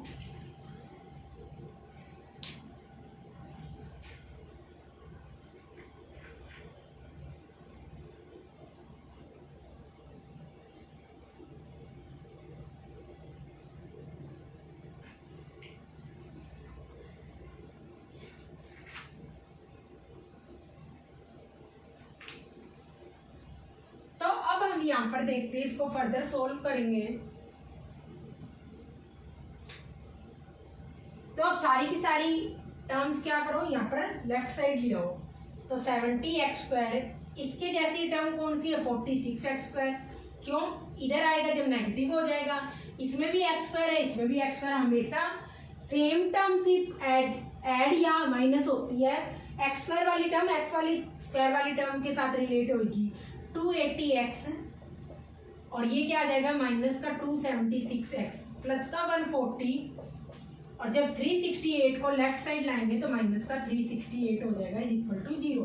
तो इसको फर्दर सोल्व करेंगे तो आप यहाँ पर देखोगे 70 46 आपका पास हो जाएगा 24x स्क्वायर, ये यहाँ पर हो जाएगा प्लस का 4x, और ये यहाँ पर होगा 368,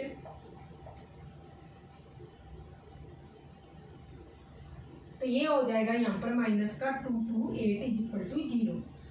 तो इसको फर्दर आप देखोगे 4 कॉमन आ रहा है, तो 4 कॉमन निकालो, ये हो जाएगा 4 6 जा 24, ये x आ जाएगा, और यहाँ पर 4 से जब डिवाइड करेंगे 4 5 जा 20, और 4 7 जा 28, ये आ जाएगा। तो जब आप यहाँ पर 4 कॉमन लोगे, इस 4 को 0 से डिवाइड करोगे तो 0/4 आपके पास आ जाएगा 6x स्क्वायर प्लस का x माइनस का 57 इज इक्वल टू 0। तो आप यहाँ पर देख लो, अगर आपकी यहाँ पर फैक्टराइज हो रहा है तो अच्छी बात है, अदरवाइज आप क्या करो यहाँ पर क्वाड्रेटिक फॉर्मूला लगा लो। तो यहाँ पर हम देखेंगे आपका क्वाड्रेटिक फॉर्मूला होगा x is equal to minus B plus minus B square minus 4ac upon 2a होता है। तो यहाँ पर आप देखोगे b क्या होगा x का कोफिशिएंट जो कि 1 है, a क्या x स्क्वायर का कोफिशिएंट जो कि क्या है 6 है, और c क्या है माइनस का 27, ये आपके पास है। तो यहाँ पर सारी की सारी वैल्यूज आप पुट कर दो, x is equal to minus का 1, और ये आ जाएगा प्लस माइनस बी स्क्वायर आ जाएगा 1 माइनस 4, a क्या है 6, और माइनस का 57 अपॉन में 2a आ जाएगा आपका 2 × 12, ये 2 × 6, सॉरी ए क्या 6 है ना, तो 6 को मल्टीप्लाई करके 12 आएगा। 2 × 6 ये आपके पास आ जाएगा।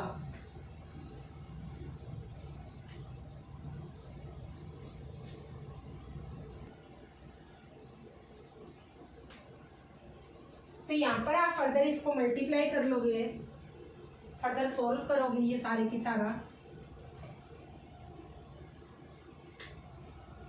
तो आपके पास आ जाएगा। इसको फर्दर यहाँ सोल्व कर रहे हैं। x = -1 प्लस माइनस 1 प्लस ये जब 24 को यहाँ पर 57 से मल्टीप्लाई करोगे तो ये आ जाएगा आपका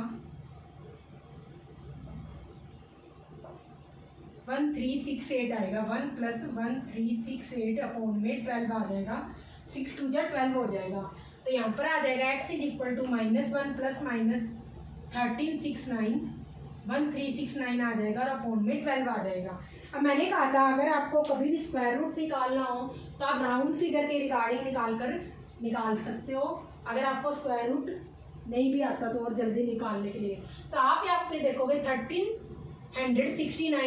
1369 किसके अराउंड है। 30 को 30 से जब मल्टीप्लाई करोगे क्या आएगा 900, 40 को 40 से मल्टीप्लाई करोगे 1600 आएगा। उसके बीच में कहीं ना कहीं ऑब्वियसली कोई ना कोई स्क्वायर रूट होगा। तो आप देखोगे या तो 30 लास्ट डिजिट 9 कब आएगा, जब या तो आप 3 को 3 से मल्टीप्लाई करो तब 9 आएगा, या फिर आप कब करो या तो 33 को 33 से मल्टीप्लाई करो तो उस केस में आपको 3 लास्ट डिजिट में, इसमें लास्ट डिजिट क्या है 3 को मल्टीप्लाई करोगे 9 आएगा। या आपका लास्ट डिजिट अगर 7 होगा, ये नंबर क्या है 37, इसका लास्ट डिजिट क्या है 7, तो 7 को 7 से मल्टीप्लाई करो तो 9 आएगा। तो इन दोनों में से कोई केस होगा। तो आप देखोगे 37 को 37 से मल्टीप्लाई करोगे तो आपके पास 1369 ही आएगा। तो इस तरीके से आप स्क्वायर रूट आइडेंटिफाई कर सकते हो निकालने के लिए, और इसमें टाइम भी ज़्यादा नहीं लगेगा। तो यहाँ पर आप देखोगे आपका x = -1 प्लस माइनस 37 अपॉन 12, तो x = -1 प्लस माइनस 30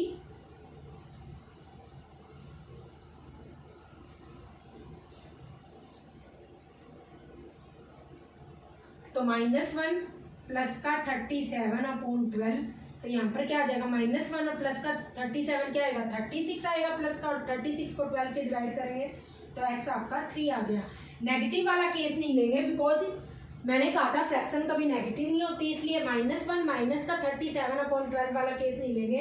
-1 प्लस का 37 अपॉन 12 वाले केस लेंगे बिकॉज यहाँ पर आपकी फ्रैक्शन पॉजिटिव आएगी। अगर न्यूमरेटर आपका 3 है तो डिनोमिनेटर क्या है, अगर न्यूमरेटर की वैल्यू 3 आई तो डिनोमिनेटर क्या है 5, तो ये आपके पास आपकी फ्रैक्शन हो जाएगी। आपका करेक्ट आंसर है। कॉपी कर लो। नेगेटिव केस इसलिए नहीं ले रहे बिकॉज फ्रैक्शन कभी नेगेटिव नहीं होती।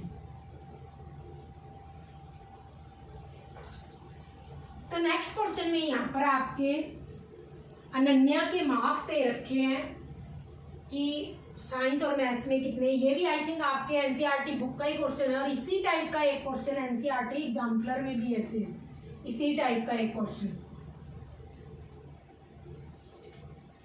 तो उसमें यही दे रखा है कि उसके मैथ्स और साइंस में कुछ मार्क्स दे रखे हैं, फिर हाइपोथेटिकल सिचुएशन दे रखी है अगर मैथ्स में थोड़े ज़्यादा होते और साइंस में कम होते तो उस टाइम क्या होता है। तो क्वेश्चन देख नोट करो। Next,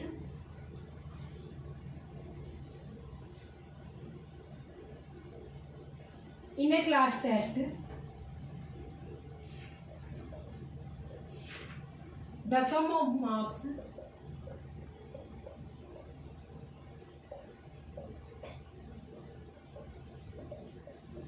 obtained by Ananya in maths and science is 28. Had she got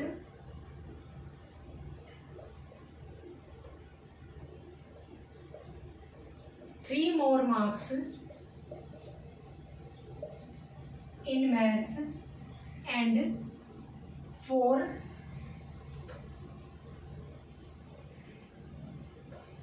marks less in science,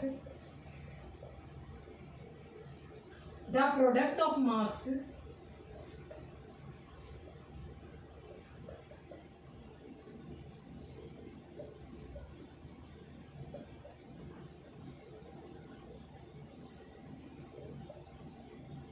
would be in both of the subject 180। तो ऑब्वियसली आपको उसके मार्क्स फाइंड करने हैं। Find marks in maths and science.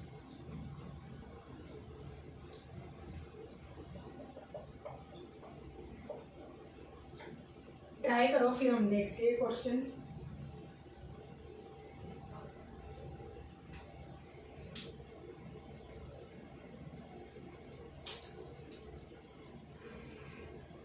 तो यहाँ पर आपको marks पूछे तो वही हम एज्यूम कर लेते हैं। लेट्स एज्यूम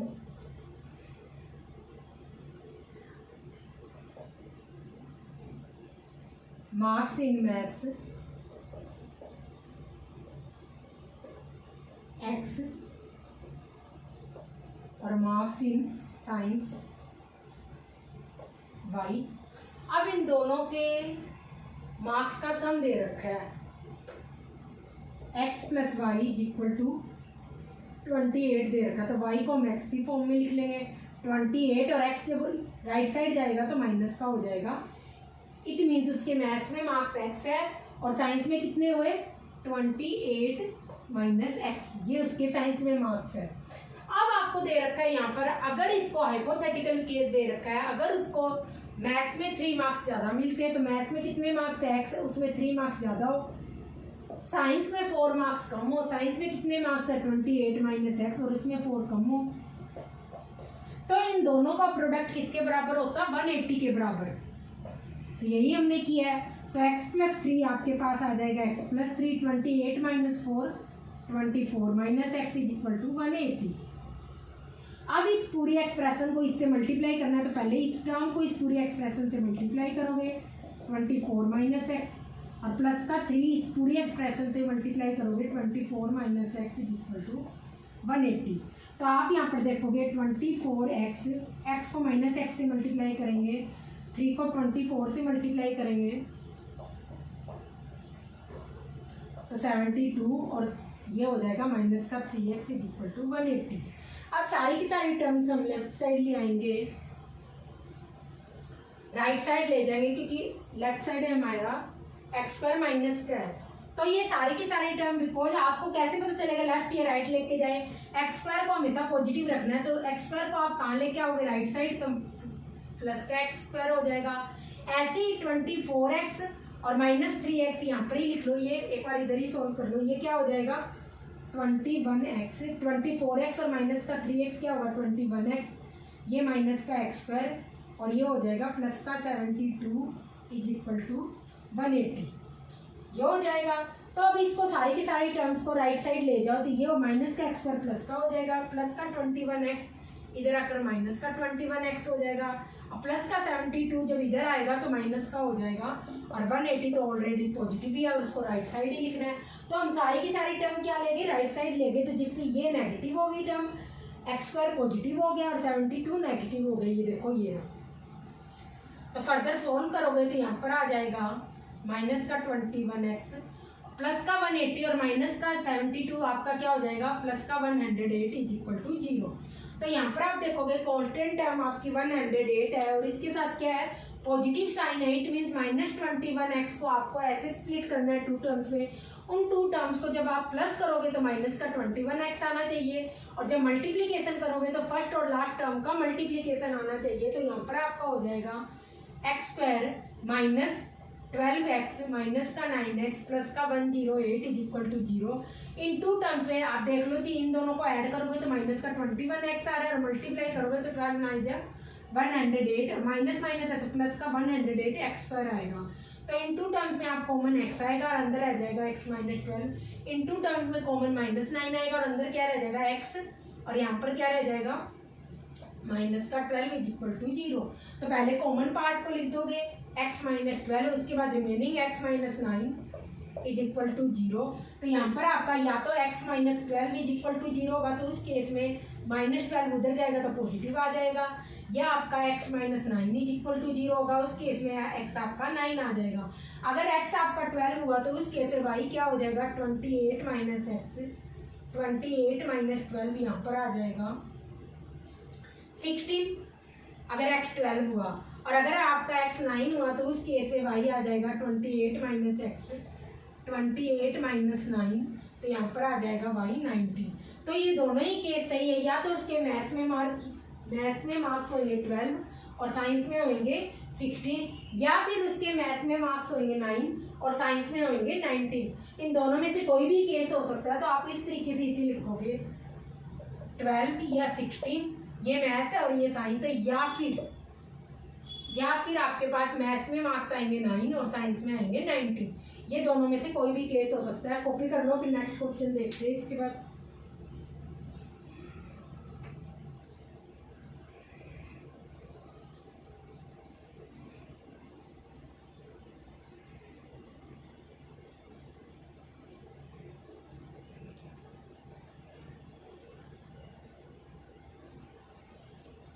तो नेक्स्ट क्वेश्चन आपके वर्क के रिगार्डिंग क्वेश्चन है कि 2 टैप्स की बात की हुई है, एक तो लार्जर 2 पाइप्स की बात की हुई है, एक तो लार्जर डायमीटर की पाइप है और एक स्मॉलर डायमीटर की पाइप है। पाइप कौन सी, जो हम नॉर्मली घरों में यूज करते हैं, पाइप वाटर भरने के लिए, पानी भरने के लिए, कूलर में या किसी और चीज में, टैंक में, तो उन्हीं पाइप्स की यहाँ पर बात कर रहे हैं। एक बड़े डायमीटर की और एक छोटे डायमीटर की है। तो ऑब्वियसली जो लार्जर डायमीटर की उसमें पानी ज़्यादा आएगा, उसका वॉल्यूम, उसमें पानी का वॉल्यूम ज़्यादा होगा, और जो छोटे डायमीटर की है उसमें पानी का वॉल्यूम कम होगा।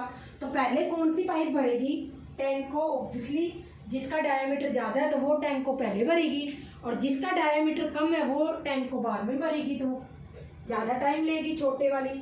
तो इसी के रिगार्डिंग क्वेश्चन है। क्वेश्चन लिखो जो हमारा आज का लास्ट क्वेश्चन है। 2 pipes together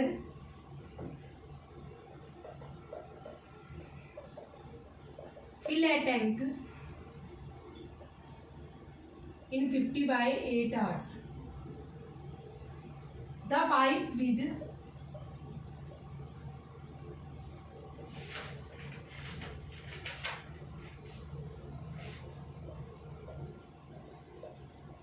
larger diameter takes 2 hours less than pipe with smaller diameter to fill tank separately.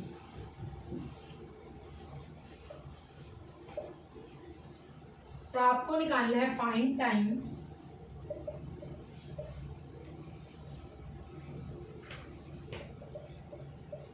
In which each pipe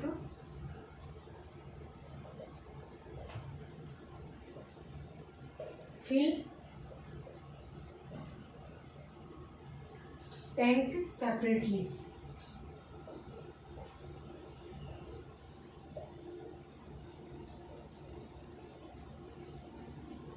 same ऐसा ही क्वेश्चन आपकी एनसीईआरटी बुक में भी है, क्वाड्रेटिक इक्वेशन में।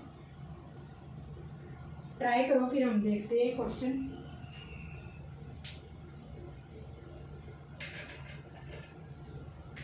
तो इस क्वेश्चन में आप यहाँ पर देखोगे, आपके पास क्या है, एक बड़े डायमीटर की पाइप है और एक छोटे डायमीटर की ये है। तो एक ही टैंक को इसमें यहाँ पर फिल करना है, वो कोई भी शेप में हो सकता है। मैं यहाँ पर मान रही हूँ क्यूब शेप में है टैंक। तब जब इस पाइप से इस टैंक को भरेंगे तो ऑब्वियसली टाइम क्या लगेगा, कम लगेगा। और जब इस पाइप से इस टैंक को भरेंगे तो इस ऑब्वियसली क्या लगेगा, टाइम ज्यादा लगेगा। तो यही तो हमें दे रखा है, जिसका डायमीटर ज्यादा होगा उसमें पानी ज्यादा आएगा, वो जल्दी टैंक को भरेगी पाइप। और जिसका डायमीटर कम है तो उस पाइप में क्या आएगा, पानी भी कम आएगा, पानी का वॉल्यूम कम होगा और वो टैंक को ज्यादा टाइम में भरेगा, तो टाइम ज्यादा लेगा। और ये क्या करेगा, जल्दी भरेगा टैंक को, क्योंकि इसका डायमीटर ज्यादा है तो ये जल्दी भर देगा और ये टाइम ज्यादा लेगा। तो यही आपका यहाँ पर केस दे रखा है। तो इसमें आप लिखोगे सबसे पहले, वो कहते हैं find time can fill the tank separately. तो हम लिखते हैं let's assume pipe with larger diameter fill tank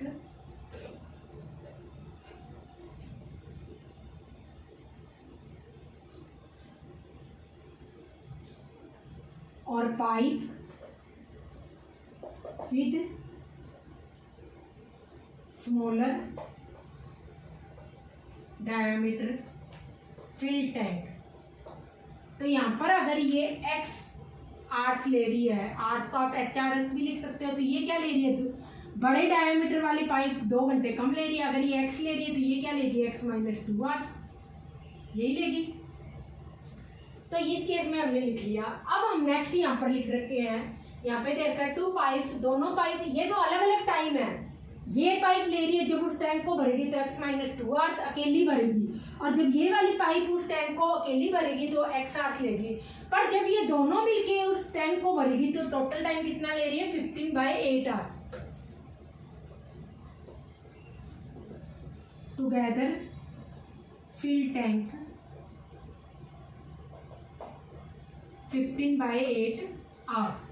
अब यहाँ पर आप यूनिटरी मेथड यूज करोगे, जैसे कि मैंने कह दिया ये जैसे 2 hours in 2 hours work done is equal to 1 work होता है। अगर 2 घंटे में मैं कह दूं कि मैं 2 घंटे में कोई एक काम कर सकती, कोई भी एक काम मैं ले लूं, मैं 2 घंटे में एक काम कर सकती, तो 1 घंटे में कितना काम करूंगी, ऑब्वियसली 1/2। यूनिटरी मेथड हम यहाँ पर यूज करेंगे हमेशा। एक से ज्यादा की वैल्यू दे रखी है तो हम हमेशा एक की वैल्यू निकालेंगे। तो 2 आवर्स में मैं एक काम कर रही हूँ तो 1 आवर में इट मीन्स 1 घंटे में कितना काम करूंगी, हाफ वर्क करूंगी। तो हमेशा आपको इस क्वेश्चन में जब भी टाइम और वर्क का क्वेश्चन होगा तो हमेशा आपको इसी टाइप से करना है। जो आपको निकालना है वो आपको राइट साइड रखना है और जो आपको दिया हुआ है वो लेफ्ट साइड रखना है। टाइम आपको दे रखा है तो ये यहाँ पर आपको क्या करना है, लेफ्ट साइड रखना है। तो यही यहाँ पर है। अब मैंने क्या किया, अगर यहाँ पर मेरा पर आवर वर्क क्या आ गया, हाफ वर्क आ गया, तो वैसे ही मैं कहूंगी टोटल टाइम इतना लग रहा है, तो मेरा एक टोटल जो छोटी पाइप है टोटल इतना टाइम ले रही है, तो उसका पर आवर वर्क क्या होगा, यहाँ पर 2 का जस्ट क्या हो गया था, उल्टा 1/2 हो गया था। वैसे ही एक्स का उल्टा क्या होगा, 1/x। और ऐसे ही अगर लार्जर डायमीटर की pipe total time x minus 2 hours ले रही है तो इसका पर आवर वर्क क्या होगा, 1/x माइनस 2। जैसे यहाँ पर हमारा पर आवर वर्क क्या था, हमने क्या लिया, 2 का उल्टा 1/2। तो इसी टाइप से यहाँ पर क्या आ जाएगा, 1/x माइनस 2। यहाँ पर दोनों टैंक मिलकर जब उस दोनों पाइप मिलकर जब उस टैंक को फिल कर रहे थे 15/8 आवर्स लग रहे थे। पर आवर वर्क कितना होगा, जब मैं इसी की बात करूँगी, दोनों जो पाइप है वो उस टैंक को जब फिल करेगी तो उनका पर आवर वर्क क्या होगा, इसका जस्ट उल्टा 8/15। ये आपके पास सारी की सारी सिचुएशन है। तो इसको फर्दर सोल्व करेंगे तो नीचे वाले का एलसीएम यहाँ पर आएगा x माइनस 2। तो इस पूरी एक्सप्रेशन को जब x से डिवाइड कर दोगे इस x से, तो आपके पास आ जाएगा x माइनस 2 लिख लिया। और इस पूरी एक्सप्रेशन को जब x माइनस 2 से डिवाइड करेंगे तो आपके पास आ जाएगा x इज इक्वल टू 8/15। तो यहाँ पर आ जाएगा 2x minus 2 upon x minus 2 is equal to 8/15। तो यहाँ पर आप 2 कॉमन ले लो, इससे थोड़ा इजी हो जाएगा।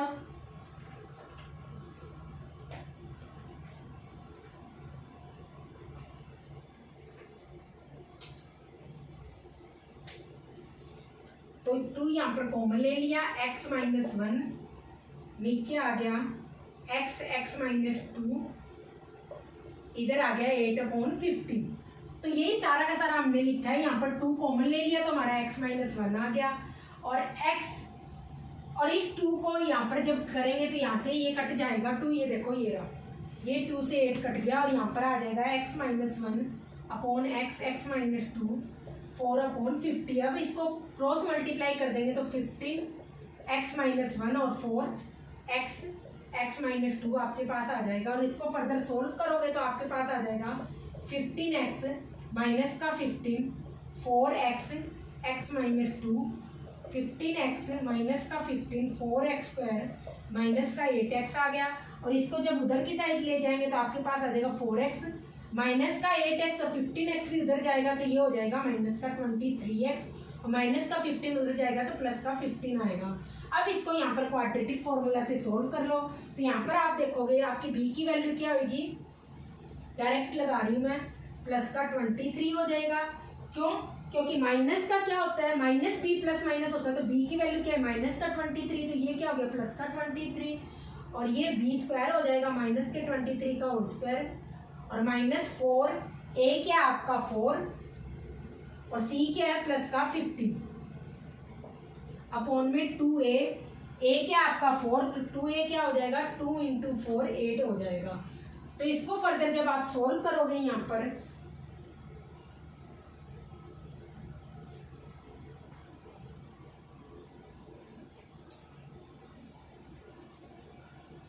तो 23 को पहले 23 से मल्टीप्लाई करके देखो कितना आता है, 23 का स्क्वायर 529 आता है आपका।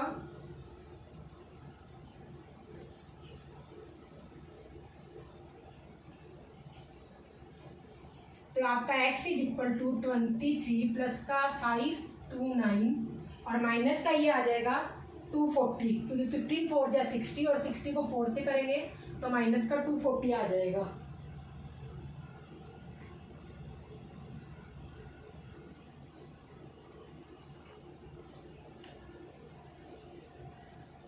x = 23 प्लस माइनस 529 माइनस का 240 अपॉन में 2 4 या 8 आ जाएगा आपका।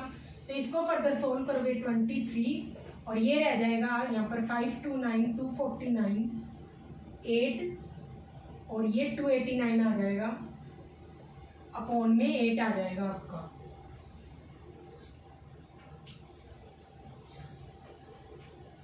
और 289 हमारा स्क्वायर रूट होता है, आई थिंक 17 का होता है, हाँ 17 का ही होता है ये स्क्वायर रूट 289। तो 289 का आपका स्क्वायर रूट आ जाएगा यहाँ पर 17। x = 23 प्लस माइनस 17 अपॉन 8, तो यहाँ पर आ जाएगा ये 40 अपॉन 8 और x की वैल्यू आ जाएगी जब आप पॉजिटिव साइन लोगे। 23 प्लस 17 क्या आ गया आपका, यहाँ पर 23 प्लस 17 40 आ गया, 40 अपॉन 8 आ जाएगा 5 आवर्स। अगर x आपके 5 आवर्स आए इट मीन्स जो छोटे डायमीटर की पाइप है वो 5 घंटे ले रही है, तो बड़ी वाली कितनी लेगी, 5 - 2 3 आवर्स लेगी। तो 5 आवर्स और 3 आवर्स आपका आंसर होगा। अब आपका नेक्स्ट केस जब हम लेंगे x = 23 - 17 अपॉन 8, जब माइनस वाला केस यहाँ पर लेंगे तो उस केस में आपका यहाँ पर आ जाएगा 6 अपॉन 8। x की वैल्यू क्या आएगी यहाँ पर 3/4 आवर्स आ जाएगी। अब x की वैल्यू अगर 3/4 आवर्स आ रही है इसमें जो छोटी पाइप है वो कितना टाइम ले रही है, 3/4 आवर्स ले रही है, तो जब उसमें से 2 माइनस करोगे तो आपका क्या आएगा, नेगेटिव टाइम आ जाएगा बड़े वाले पाइप के लिए। ये टाइम हो सकता है, कोई दिक्कत नहीं है, बट जब आप बड़े डायमीटर वाली पाइप का टाइम निकालोगे इस टाइम से 2 माइनस करके तो आपका नेगेटिव टाइम आएगा, और टाइम कभी नेगेटिव तो होता नहीं, इसलिए ये वाला केस है यहाँ पर आप नहीं लोगे, ये आंसर नहीं लोगे, और आपका करेक्ट आंसर ओनली ये ही होगा। x = 5 आवर्स और x और जो x - 2 होगा 3 आवर्स 2 माइनस करने पर। ये वाला केस इसलिए ले लोगे क्योंकि छोटे पाइप के लिए तो टाइम सही है, हो सकता है 3/4 आवर्स, बट जब इसमें से 2 माइनस करोगे बड़े डायमीटर की पाइप का टाइम निकालोगे तो आपका माइनस का टाइम आ जाएगा, और टाइम कभी नेगेटिव नहीं होता है, तो इसलिए हम ये वाला केस रिजेक्ट करेंगे और 5 आवर्स और 3 आवर्स वाला केस हमारा सही होगा। कॉपी कर लो, फिर नेक्स्ट क्वेश्चन देखते हैं।